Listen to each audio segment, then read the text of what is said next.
Every time you make a decision in your space, it's like you're voting for yourself. You're giving yourself the yes of I did this.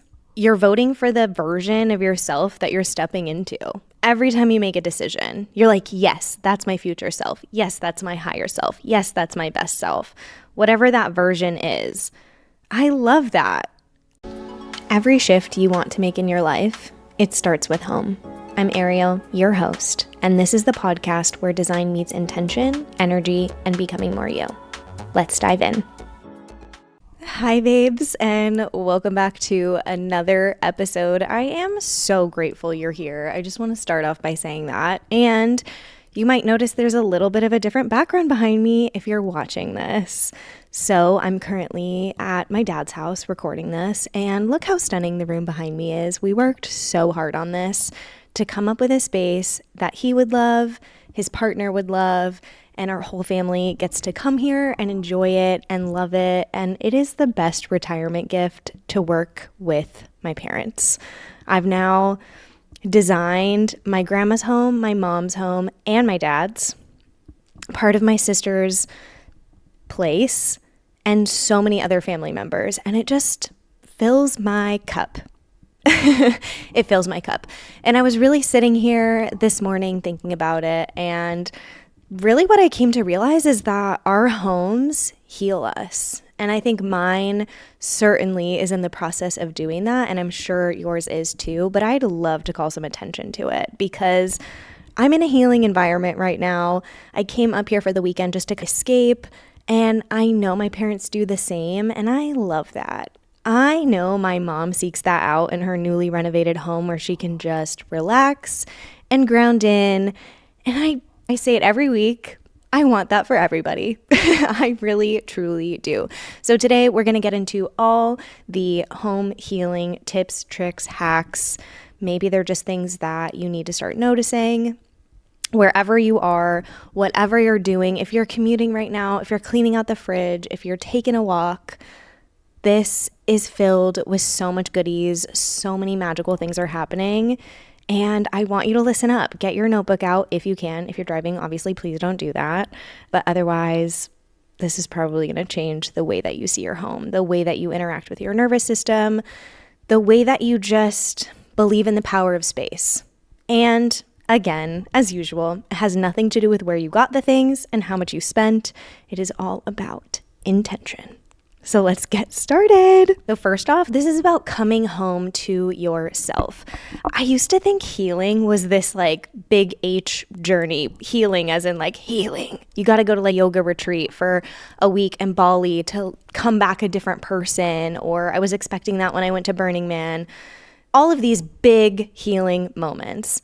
And what I'm most surprised with in life is the tiny healing moments, not the big aha. I think those are really helpful, but the tiny little moments that add up change everything. And this happened in my own home. I think if you just listened to the last episode, I was talking about transition spaces and going through a breakup and what that's like. And now in this new kind of liminal space, the healing that is coming from that, kind of sitting in the void, living in the empty, but also the healing that came before that of working on a space with my partner was also really healing.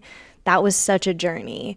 And I'm so grateful for that journey. And I think everybody should explore that. If you're on your own, if you're with a partner, if you're with your kids, you should have that place. And I think I did that with my parents, with my grandma when designing their homes. I don't know if you've seen recently the TikToks or Instagram posts that I've done about that over the course of maybe 2-3 years, but those transformations are a group effort, you know? That healing doesn't come from one person. It's okay to rely on others in those types of environments, which I think is so cool and so powerful, especially as a perfectionist who wants to do everything on her own and never ask for help. And in these projects, I got to help my family. I got to give back to them in a way that can nurture them the way that they nurtured me. That's the best gift in this world. So in this transition, now on this weekend away, I'm realizing the power of healing from your home, healing in your home, and really what that looks like, and really starting to define that in 3 categories that are really easy, that maybe just this week you pay attention to. You don't have to do anything with this information other than initiate, other than have that thought process, other than really feel held at home, whatever it looks like. Okay, first off, your space can and will regulate your nervous system.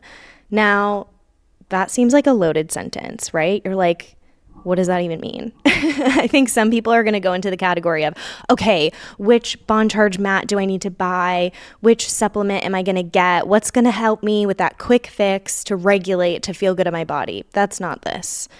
Actually, this is about slowness, and this is about, again, intention. Okay, so when you're thinking about regulating your nervous system at home, we know that breath work works really well, journaling, meditation, anything that's going to take you out of your body back into your physical body, out of that busy mental headspace into that calm, cool, relaxed state. Now, that's obviously different for everybody, but the way that I think space can help with this, and I've talked about this on episode after episode on my Substack, is creating a space just for you. That reading corner that you read your favorite book in, but also just have 10 minutes to yourself. It can be the yoga mat on the floor. It can be literally your bed. But again, it's pointing it out. It's not saying, I need all these fancy things, and I need a meditation room, and I need this space, and I need it to look XYZ. That stuff is all great. I'm not upset about any of that stuff. But no matter where you are, sometimes it's just about pointing out that thing. This is my space that I go to and I regulate. That can be outside, in your backyard, on the grass, but you're paying attention to it. The best way that I can describe this is if you've ever been in a hall of mirrors, like at a fair, and you're turning each kind of corner and you're running into yourself or other people, and it's funny, and you're hearing music, and sometimes things pop out at you. That gives me major anxiety. That is the opposite of what we're trying to attract here. And I bring up the hall of mirrors because that dysregulates the nervous system. It puts you completely like, what's happening? Where am I going? Is something going to pop out at me? It's instilling fear in the body, and they're so fun. Okay, adrenaline rush. That's a perfect example of dysregulation in my mind. Now, that might be different for everybody. I'm sure you can picture someplace, sometime in your mind that might dysregulate you. Sometimes that's a really cluttered house. Sometimes that's dirty dishes in the sink that stress you out. Sometimes that doesn't bug you at all. And sometimes it's an overly clean house. So everybody's going to be really different on the spectrum, but the point is to pay attention to it. So what would be the opposite for the Hall of Mirrors? I think if you go back, I posted a YouTube about this, about the 6 senses of home. This really helps regulate it. It just, when you integrate all the senses, when you start to smell some things, pay attention to what you're looking at, really pay attention to the physical, the touch, the texture, that brings you back to your senses, to that animalistic way. And we need that in these day and ages when we're trying to relax and calm down. So the opposite for me would be a corner or a space that I light my favorite candle or have my favorite scent on, aromatherapy. I have maybe red light therapy happening just with a lamp going on, calm down. Maybe I'm staring at a beautiful piece of artwork.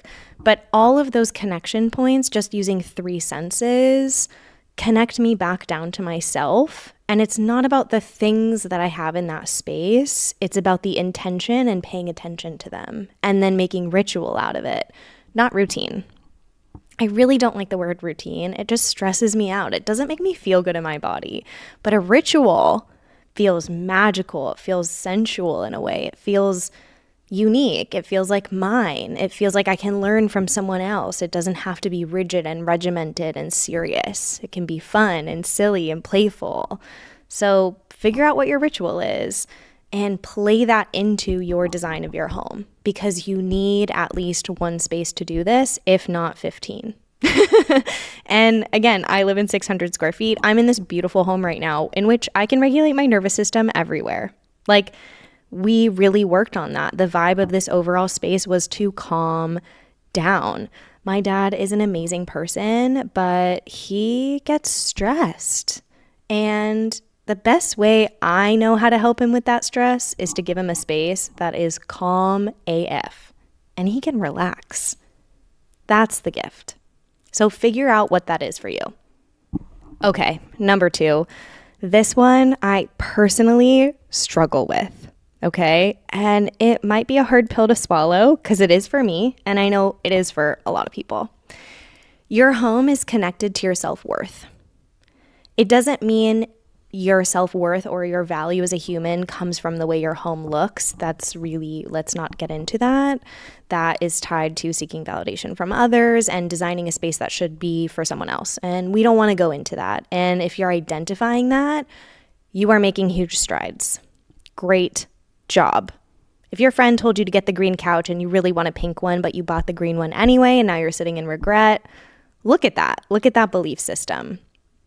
But your home reflects your self-worth. And the way I think this comes into play is freeze mode. I know this thing is going to make me feel good at home, but I'm scared. I'm in fear. I'm going to mess it up. I'm stuck. I hate that feeling. And I do it all the time. I have been dreaming of this chocolate velvet sofa for years. And you know what? Many points over the years, I've had the money to do it, and I haven't done it because I'm scared. I'm scared. What if it's too dark in a tiny space? What if it's not as comfy as I think it is? What if my dog's hair shows all over? I mean, the list goes on. But the truth is, the thing that's holding me back is I don't think I deserve it. Ugh, isn't that harsh? I don't think I deserve it because what if I move into the next space and it doesn't work in the next space and I'm only here for a few more years? Do I want to spend the money on that? And that's a valid concern. So I went deeper. Why don't I think I deserve it? I don't think I deserve nice things sometimes because it's only me right now. And if it's only me, I'm the only one who can enjoy it. That's two-sided, right? That could be amazing. I'm the only one living my life. Of course I should enjoy it. And on the flip side, I want to enjoy it with someone else, so maybe I want to wait. Both are valid, but the deservingness, the thing that's tied to my self-worth, not allowing myself the luxuries or the things that fill me up is where I get caught up. And I think a lot of people get caught up in this too. And that's not to say I need the $15,000 sofa. It could be a $500 sofa. It can be a sofa from Facebook Marketplace. It can be whatever you want it to be. It doesn't matter what it is. But somehow inherently, when it's tied to that self-worth, when it's tied to deservingness, when I don't think I deserve the nice place or I don't deserve it because I might move in a year, that's hard. That's so hard. And I think I just want to hold space for that because it's really important. And I think most people are actually in that position. They really are. When I think about the house that I grew up in as an example, my parents worked really hard to compromise on all the furniture that they had, even though they had different taste, even though they had different styles. And they lived like that for so long. And they compromised. And I think that's okay. But I really wish, going back to the first point, that they each had a space on their own to reflect who they are in a sense of deservingness, in a sense of I deserve something that reflects me deeply, even if it's just that tiny corner, because I think it brings us back. And that's why I tie it to self-worth, because it's a reflection of that. The space that you can finish, you're just stuck in fear around it. You're leaving it empty because you don't want to make a mistake. That's perfectionism, and it's not serving you. To have a space that feels like you, that feels almost done, doesn't have to be perfect, but just holds you, that is the best feeling in this world. And it is such a gift to give that to clients. How do I explain this? It's like a mirror. Your home is a mirror, and how you treat your home sometimes can be how you treat yourself. I think I haven't painted my walls at home because I've been a little bit stuck, not only in making the decision of the wall color. I know many people are there, but also just stuck of, do I want to pay someone to do it for me? Do I want to do it myself? Am I just exhausted? Am I tired? Decision fatigue, just pure overwhelm.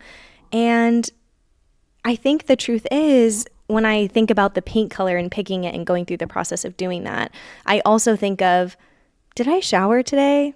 Did I tell my body I love her? Am I thankful that I got dressed today and I put on some mascara? Did I look after myself?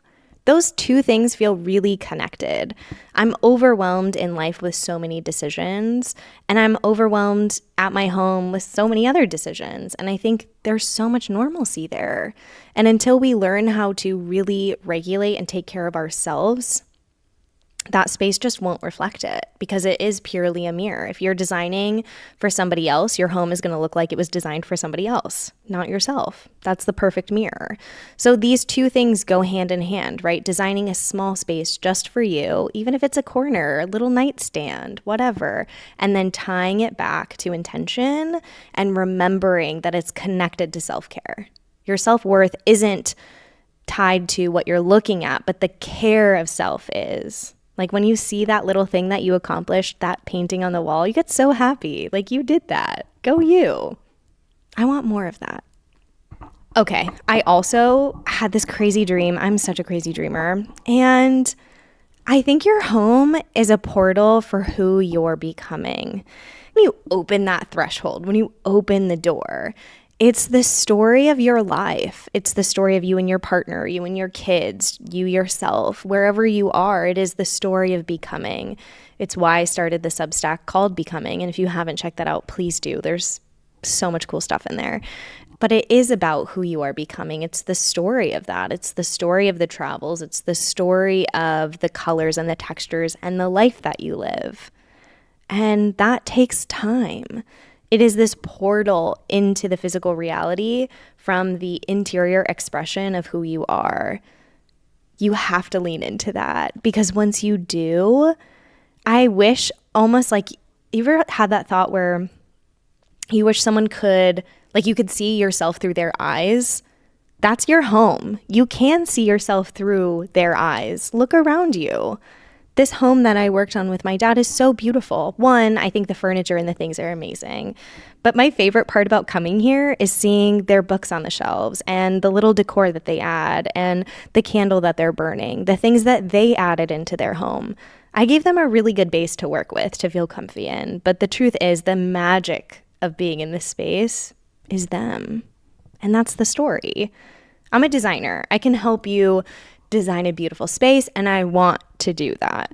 But you are the magic that happens in that space, and the portal is your front door. I wrote this down in my notebook in the middle of the night because I really do feel like your home is a portal, and I'm just going to read this to you. Every time you make a decision in your space, it's like you're voting for yourself. You're giving yourself the yes of I did this. You're voting for the version of yourself that you're stepping into. Every time you make a decision, you're like, yes, that's my future self. Yes, that's my higher self. Yes, that's my best self. Whatever that version is. I love that. I love that. I don't know. When I think of higher or different versions of myself, future versions of myself, I see myself doing like a lot of yoga and a lot of meditation. And every time I just feel like, oh, I don't want to get up and I don't want to do that. I think my best self, my future self, my favorite self would be doing that. So I'm going to create a space to do it. And I encourage you to do all of those things. Regulate your nervous system through space. Treat your home like a portal. And remember, it's a mirror of who you are and your self-worth. How you care for your home is probably a reflection of how you care for yourself. Take it seriously, because it nurtures you when you give back to it. It is the best gift. Wait, guys, did you know that I launched a course called Doom Scroll to Design Plan? So if you're feeling stuck in any one of these phases, or you want to deep dive more into them, this is the course for you. It's so easy. It is my step-by-step process that I go through with every client, and I don't even think they know what's happening. And the best part is the transformation. The going from the empty space to a space you feel held in. The going from a chaotic space to a calm space. From going to, I don't know what to do with this wall, to I figured it out, I love it, and I have my coffee there every day. From going to, I don't know what I'm doing here, to I feel confident in my home and I can't wait to have my best friend over. Those are the real feedback that I've gotten from this. And it is so empowering. It is so awesome that so many people get to do this. And I'm honored to help you, to give you a taste or the full experience of what's behind me, because it is the best feeling. It's the best. Okay. In the beginning, I talked about healing with a capital H. I think design with a capital D is the same thing. Design is a powerful tool, but it doesn't have to be loud to be powerful. It can be really subtle as long as the commonality is intention, is the thought process, is understanding who you are, what your habits are, what makes you feel good in your body, and being honest about it. Not aspirational, not, I want to meditate every day, but I do it once a week. Be honest. I do it once a week and I'm creating a space for that. I'm creating intention around this corner so that I get from once a week to twice a week. And then maybe in 3 months, I get to 3 times a week. Be honest. Small, little, tiny things over time make the big H, the big healing, the big D, the big design happen. Go get them. So I think the other thing I've been processing while I'm here, I'm sitting in this beautiful backyard. Is my home healing me, supporting me, or is it draining me? Because as soon as I got here to this space, I felt lit up, relaxed, held, and grounded. And I'm going to pay attention to how I feel at home because I don't know the answer. I don't know how I feel at home. And I've actually never asked myself that question. Do I feel supported? Do I feel loved? Do I feel grounded? And I think that's the magic of experiencing a space that's done and translating it into your own space. For all intents and purposes, I could be in a hotel lobby. I could be at my friend's house. I'm at my dad's house. You can go to the spa. You can go to your favorite cafe, and you can draw inspiration from that. So the truth is, be honest with yourself. How are you feeling at home? Drained, supported, loved? That honesty will translate into the empowerment, into taking your space seriously. Because these tiny little things, I know they add up over time. They really do. All right, to wrap it all up, healing isn't loud. It can be sometimes, and I definitely encourage that.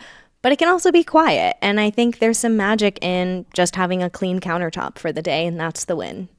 Or getting a new rug in your entryway, and that's the win for the next few months. That's normal. I love that. Keep doing it. Keep going. One tiny little thing at a time. If any or all of this or some of this resonated with you, please let me know. I would love to hear from you. And if these tips and tricks and hacks or advice or random downloads that I'm getting are helping you, I would love to hear from you so much. So have a great week, guys, wherever you're at. I am so grateful for you, and we'll talk to you soon.